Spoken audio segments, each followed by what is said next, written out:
Los jueves a las 7. Para estar a la última.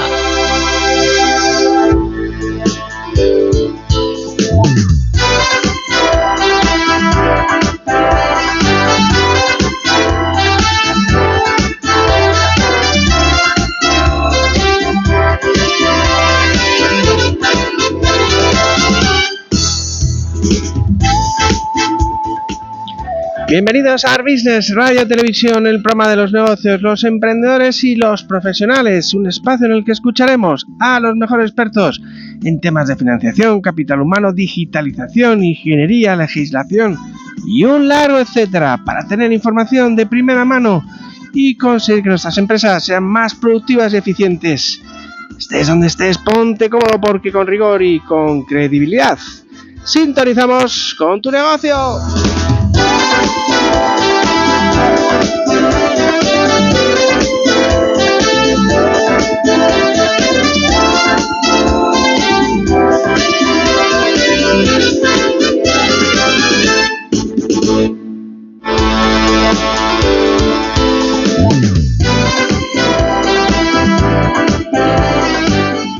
¿Cómo están, señores? Bienvenidos a Art Business Radio Televisión, en este primer round de la semana. Recuerden que tenemos 7 horas de conocimiento empresarial para todos los que nos escuchan y para todos los que nos siguen también en redes sociales, porque tenemos nuestras apps, los canales de YouTube, etcétera, etcétera. Tenía que comentarles de que, pues este pasado viernes y sábado, pues nos han reconocido pues la labor que estamos realizando y, pues tengo que dar las gracias al Consejo General de Relaciones Industriales y de Profesionales del Trabajo que nos lo dieron.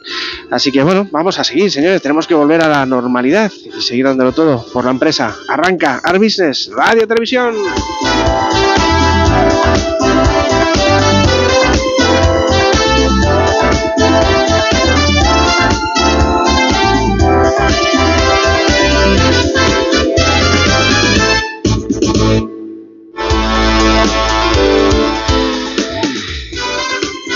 La primera charla que vamos a tener hoy es con un buen amigo. Saben que yo me deshago cada vez que hablo de él, porque es verdad, le tengo mucha estima y no solo personal, sino sobre todo profesional.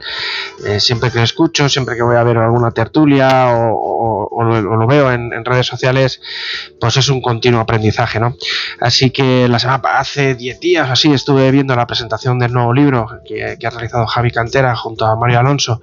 Los dos son presidente y presidenta de la consultoría de Auren y pues se llama Talento, Empresas y Cultura, un libro que yo creo que con los tiempos que corren de tanto cambio, pues viene muy bien para los gestores de empresas. Así que nada, damos la bienvenida a Javi Cantera. ¿Cómo estás, Javi? Muchísimas gracias, Robert. Qué pedazo de libro, ¿eh? Sí, además ha salido bastante grande, casi 300 páginas. Hay mucho que cambiar en cuanto al talento, la empresa, la cultura, hay mucho que realizar, hay mucho que construir. Sí, hombre, yo creo que, como decimos, los 3 términos están interrelacionados. No hay empresa sin cultura y sin talento, con lo cual es como un bocadillo, un sándwich, ¿no? Lo interesante es el pan, el talento y la cultura, y la empresa que está en medio.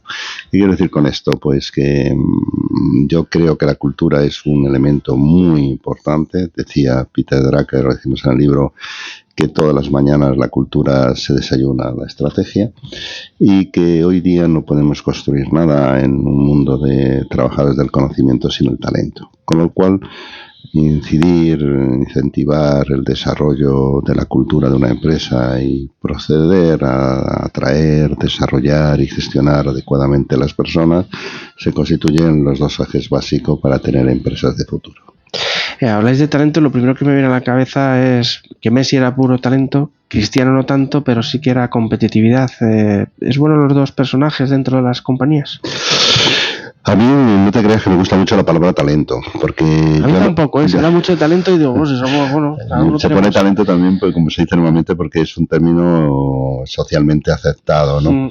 Pero yo no veo el talento con 2 piernas, yo veo personas con 2 piernas, claro, que tienen talento. Veo personas, ¿vale? Entonces son las personas las que claramente diferencian una empresa con otra. Y las personas están constituidas de muchos elementos para tener un buen talento. No solo tiene una dosis de conocimientos, una dosis de aptitudes con P, una dosis de actitudes. Y muchas veces cuando tú dices, uno tiene más talento, tiene menos, a lo mejor estás fijándote en un determinado elemento, como puede ser una actitud o puede ser una actitud. Yo creo que esa visión holística del talento desde un punto de vista grande es mucho más interesante. Sí, es verdad que en inglés el talento tiene un significado más común. En el castellano el talento parece que es alguien tocado con la varita mágica, ¿no? Y todos tenemos talento. Nadie tenemos un tipo de talento determinado, todos tenemos talentos diferentes, y por eso es muy importante que cuestionemos el concepto de talento entendido como se entiende en castellano profundo, como alguien especial, ¿no? Todos tenemos talentosos. El talento no es de unas personas sino de otras. Lo que pasa es que destacamos en unas cosas y otros destacan en otras. Yo, de hecho, pensaba, digo, bueno, si hay alguien que destaca mucho en un trabajo, no sé, ese 5% o 10%, bueno, pues él ya va tirando solo. ¿Por qué no nos fijamos en esa gente que no tiene un talento especial? Pero bueno, son gente trabajadora, gente respetuosa, y la verdad es que en las redes sociales ahora mismo se abusa quizás de esa palabra, como tú dices, y bueno, quizás habrá que fijarse en ese 90% de gente que está ahí, ¿no? Sí, por eso yo hablo más de gestión de personas. Claro. Si veis en el libro, hablamos de la experiencia empleado como gestión de personas, ¿no? El talento es un concepto muy americano, como capital humano, que tampoco me gusta nada. Son conceptos que no tienen la expresividad de decir que toda persona tiene destrezas. Y si tú le haces que una persona sea autor de su trabajo, esa persona tiene ganado mucho para demostrar su talento. Por lo tanto, no hay que fijarse el que ya tiene un talento en sí mismo, sino cómo hacer que todas las personas desarrollen sus destrezas y puedan mostrar su cariz talentoso, que seguro que lo tendrán en una determinada faceta. Claro. Cuando habláis de cultura, lo difícil de la cultura es implementarla, ¿no? Que rocíe todos los estamentos de una empresa, ¿no? La cultura es una cosa que se hace día a día, es un estilo de dirección donde el liderazgo es el que pervive claramente la cultura, y a mí me gusta mucho la cultura no escrita, ¿no? Porque la mayoría de los manuales intentan describir las culturas, y te pierdes intentando crear categorías generales. La cultura es una forma de relacionarse, es una forma de ser, es esa forma que sabes distinguir una persona que está dentro de esa forma de pensar y la que no está. Por lo tanto, más que grandes valores, más que grandes ideas, lo que hace falta son pequeños comportamientos, menos ideas y más hacer, más conductas. Es decir, si tú eres una persona que defiendes una cultura humanista, como defiende Marcel Auren, lo que nos preocupa es cada acto que nosotros podemos hacer que pueda ser humano, ¿no? Cada conducta, que seguro que habrá algunas que no hacemos, porque nadie es perfecto y la imperfección es una característica del ser humano, ¿no? Pero sí que verdaderamente buscamos en cada acto, en cada conducta, demostrar lo que es esa cultura. Toda la cultura de las pequeñas cosas, de los pequeños comportamientos, es la que tiene más fuerza que los grandes valores culturales que se ponen en una memoria. Claro. Antes hablábamos del talento, y como tú decías, todos tenemos un talento. Quizás a lo mejor una de las funciones de los directivos es encontrar ese talento que a lo mejor no se ve. Hay gente incluso tímida que a lo mejor no se ve alguna particularidad de él que es aprovechable para la empresa, ¿no? En alguna de sus facetas. ¿Es posible una de las grandes retos? Vamos a ver, el liderazgo debe ser entendido con dos variables hoy día. Una es la variable de autenticidad. Cada vez más queremos líderes auténticos, y otra es la variable del desarrollo, el líder que desarrolla a su gente. Nosotros escribimos un libro hace tiempo que se llama Líder Sherpa, y era esa idea, que tú sirves a hacer subir a la gente a un determinado ámbito. Por tanto, el líder es el responsable de crear lo que los psicólogos llamamos la seguridad psicológica, es decir, que la gente se sienta segura psicológicamente, que no va a ser criticada por su aportación, que no va a ser comparada, que va a buscar un clima adecuado donde el reto que propone el líder pueda ser asumido, ¿no? Y el líder tiene mucho de eso, de acompañamiento. El líder no es el que va al primero, es el que va detrás, mirando, asesorando, estar detrás. El líder que va primero tiene una equivocación, solamente ve cosas que no están personas. El que va detrás ve a las personas, cómo se comportan, les apoya, les ayuda, está ahí, ¿no? Entonces yo creo que ese es un concepto de liderazgo que está evolucionando muchísimo en los dos ejes, el eje de autenticidad y el eje del desarrollo de las personas. Quizás a lo mejor hay gente que son más visionarios y van adelante, ¿no? Pues van rompiendo la jungla, van rompiendo para ver qué encuentran, y a lo mejor el líder está detrás mirando para ver si van en buen camino o hay que coger otro. ¿Es posible eso? ¿A dónde vamos? Vamos a ver, en toda empresa necesitamos gente visionaria, dejamos gente que elabore nuevas hipótesis, pero el líder es aquel que tiene que buscar claramente la mejor decisión. La decisión la tiene que sopesar, porque no es una decisión solamente intenta que tu empresa sea la primera. Yo siempre digo que nos libren las empresas de muchos pioneros. Prefiero colonos que estaban al lado del pionero, pero que al final son los que se llevan el aprovechamiento de los nuevos Amazonas que podamos descubrir, ¿no? Por lo tanto, hay que buscar mucho una visión desde mi punto de vista muy integradora de las decisiones empresariales, teniendo en cuenta de que el líder visionario es una forma de ser líder, pero no es el líder más completo, porque si tú quieres beneficios sostenibles a lo largo tiempo, tienes que pensar en el bienestar de las personas.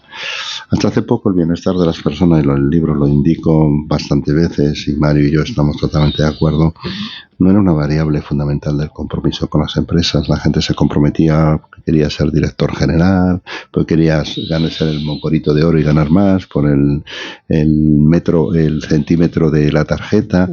Todo eso ha pasado a la historia. Ahora mismo las personas quieren bienestar, ¿vale? Por lo tanto, el líder tiene que apoyar y apostar por tener bienestar en los empleados, porque eso va a generar mayor compromiso, y a un mayor compromiso va a generar mayor productividad, y a una mayor productividad va a generar una mayor prosperidad. Eso es lo que llamamos nosotros la ecuación mágica del bienestar, el compromiso, la productividad y la prosperidad. Por lo tanto, cambia mucho la visión del líder. Claro. Has hablado de las decisiones.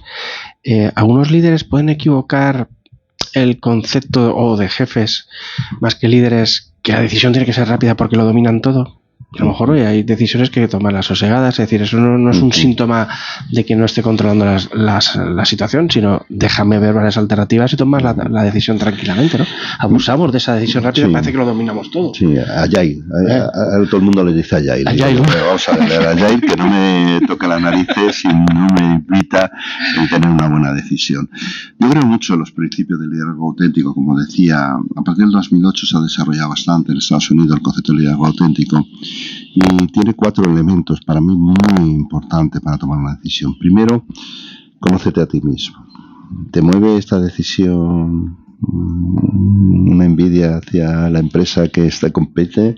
¿Te mueve esta decisión el quedar el que en la prensa aparezca es el primero? Entonces hay que conocerse mucho a sí mismo para saber tomar decisiones. El segundo elemento que dice el liderazgo auténtico, para mí muy interesante, es ser transparente. Dices lo que haces y haces lo que dices. Un líder que no es transparente toma decisiones muy inadecuadas, porque tiene que estar ocultando cuando ha mentido y qué ha dicho a uno y qué ha dicho a otro, y eso siempre son decisiones inadecuadas. El tercer elemento que dice el estudio del liderazgo auténtico es que sea una decisión pidiendo información a muchos sitios, es decir, un procesamiento equilibrado de la información. No fiándote de una sola fuente, no fiándote de un solo colaborador, no fiándote de... Y el cuarto elemento es tener una moral internalizada, es decir, autorregular tu conducta con unos valores propios, ¿no?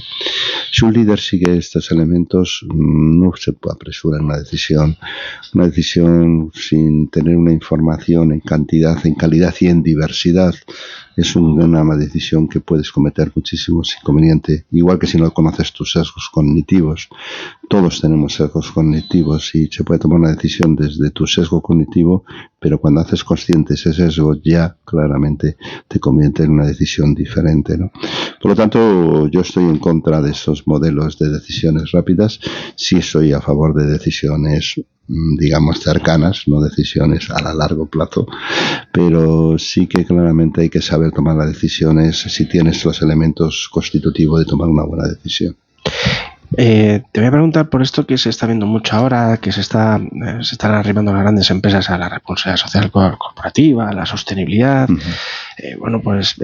dan unos eventos por ahí de la leche, discursos, pues que incluso, parece que la marca está comprometida, pero luego se dan media vuelta y a lo mejor luego el día a día, ves que no es así, ¿no? Que ¿serán las redes sociales el fin de este problema? Vamos a ver, Porque ahora todo se sabe, ya todo el mundo lo comenta y...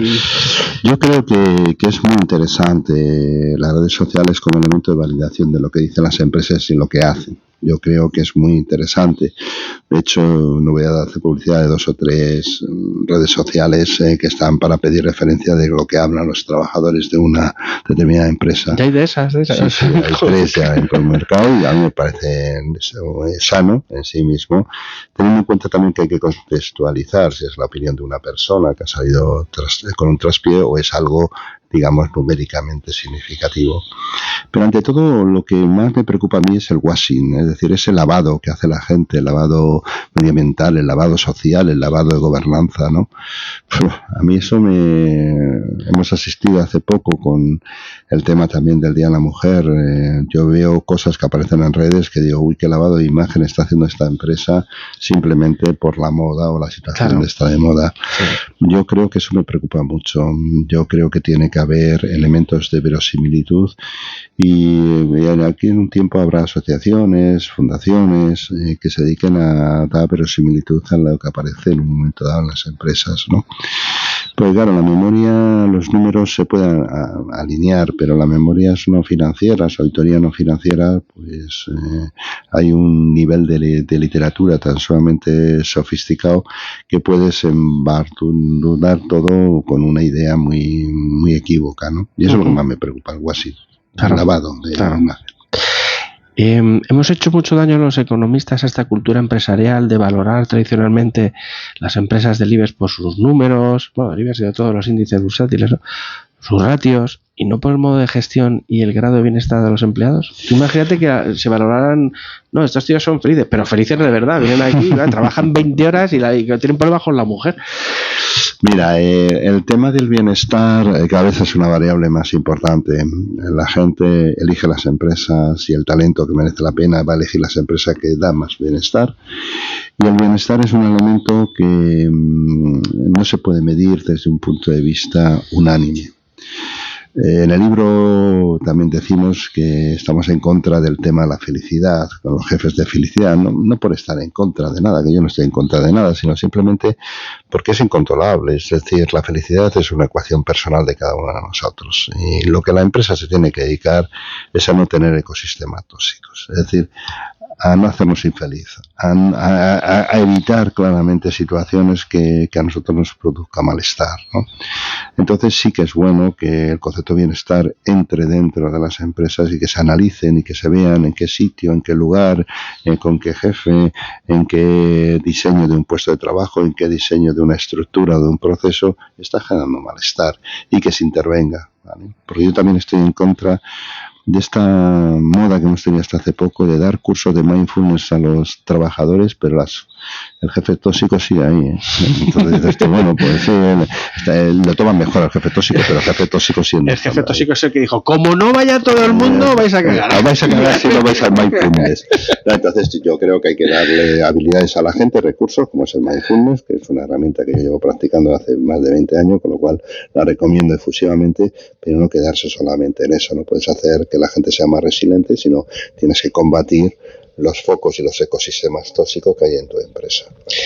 Me acuerdo que hicisteis un grupo en LinkedIn muy grande de resistencia, ¿no? De resistentes, resilientes. Ahora parece que como que está todo muy lejos y ya no hablamos de eso, pero la verdad es que en su día sabíamos de la importancia de tener eso interiormente, ¿verdad? La resiliencia es la capacidad de gestionar tu adversidad. Todos tenemos una dosis de adversidad y que obviamente hay que saberla gestionar.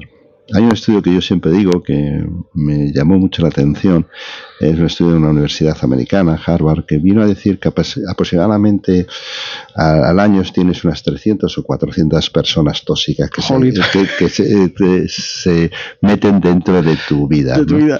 Con lo cual te toca una al día. Y yo lo que pienso, cuando tengo la persona tóxica o tonta, por llamar de alguna forma, que me toca, digo, bueno, pues es la que me toca del día. Y si un día me toca 2, pues digo, ya tengo un día que no me toca ninguno. Es decir, hay que ser resilientes porque adversidades, personas que claramente te van a generar malestar, son lógicas en una sociedad, y lo único que hay que hacer es tener la suficiente relativización de estos problemas y saber que la fuerza está en tu resistencia, no está en la bronca que te da. Hay un término que a mí me encanta de un gran autor de psicología económica, que es ser antifrágil, ¿no? Uh-huh. Yo no soy duro, soy antifrágil. Qué bueno. No me rompe nadie. Ahora, duro no soy. Claro. Oye, vosotros estáis en contacto permanentemente con las plantillas. ¿Hay muchas diferencias? Lo pregunto últimamente aquí porque sí da la sensación de que hay muchas diferencias entre las diferentes generaciones, ¿no? O sea, un chaval de 25 años de ahora es muy diferente al trabajador, lo que pide, lo que exige de las compañías de uno de 50. Yo creo que eso ha pasado siempre. Las generaciones, yo cuando me incorporé en los años 80 a trabajar, me acuerdo que decía que viejuno se tenemos en la empresa. Y ahora, obviamente, que soy yo de la parte viejuna, dirán los otros, ¡ay, qué viejuno es este!, ¿no? Yo creo que siempre hay diferencias, la forma de entender. La digitalización parece que había metido una variable más importante, que yo no la veo tan importante, ¿no?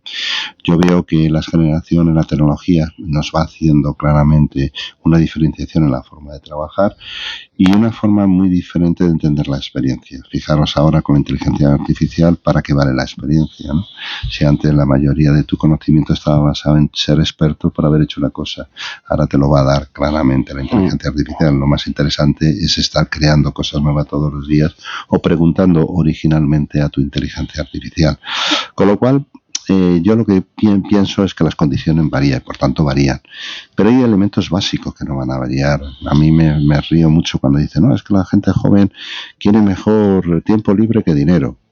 Quiere dinero para vivir. Lo que pasa que ellos optan en frente a un presencialismo que algunos hemos vivido, en el cual yo me acuerdo que me iba del trabajo cuando apagaba la luz mi jefe y no antes, es decir, cuando me decía mi novia entonces, ¿y a qué hora tienes de salida? Cuando apague la luz mi jefe.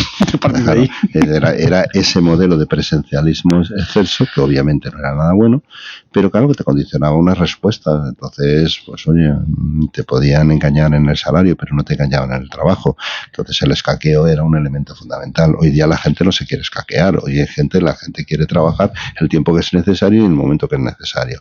Con lo cual, pues hombre, bienvenido a todo lo que nos posibilita la tecnología de teletrabajo y de posibilidades de trabajo autónomo, que obviamente se tiene que combinar con una forma diferente de ser compromiso. Claro. Por eso el compromiso actualmente pasa por el bienestar. Y eso hay que entenderlo, y ese es un cambio en sí mismo generacional. Claro. Has hablado precisamente de la inteligencia artificial y era la próxima pregunta. ¿Esto va a cambiar las empresas, la forma de interactuar, todo? Se avecina un tiempo para los expertos en capital humano brutal, sí, ¿no? Pues yo tengo la suerte de poder vivir estos tiempos. Siempre lo digo a la gente, no es que tenga un optimismo tecnológico, tengo un optimismo humano. Y yo sé que el ser humano se adapta a todo y evoluciona sobre lo que tiene. ¿Qué no va a cambiar?